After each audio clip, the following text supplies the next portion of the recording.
As a co-packer, we are aggregators of all of our customers' processes. We have 1,000 different product items that we pack, from food, pharmaceutical, beverage, household, pet care. And not getting that dreaded phone call to say that something has gone pear-shaped is a form of happiness. What's the old adage, no news is good news?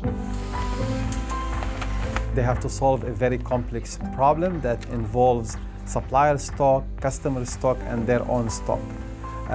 And every customer is different.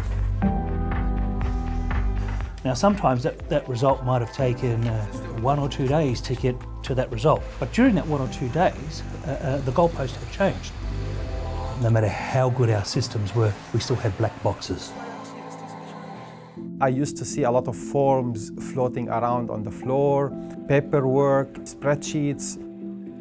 The planners get a lot of interruptions in production and supply, and they needed a tool to simulate what-if scenarios and come up with decisions in real time.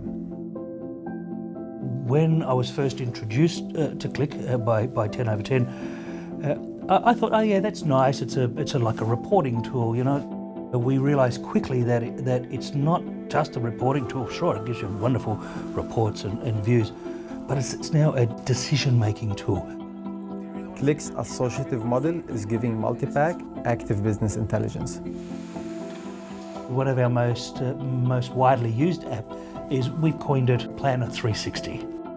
It reduced the decision-making process from days into minutes. During the lockdown, it was a tumultuous period for everybody. In our business, we were getting constant daily changes to the forecasts and plans.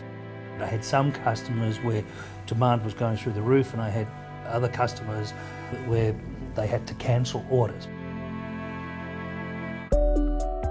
For one of our top clients, Nestle, I think there was a surge in pet ownership during the lockdown period. Quadruple, basically. And we had to present to them alternatives, so they needed a serious kick in supply. We're working in real time, we're working together, and we're really seeing the results. It's very exciting. We are solving problems that can impact multiple businesses and the whole supply chain and the end customer at the same time. I feel like I've only scratched the surface. Every week I'm learning a new insight.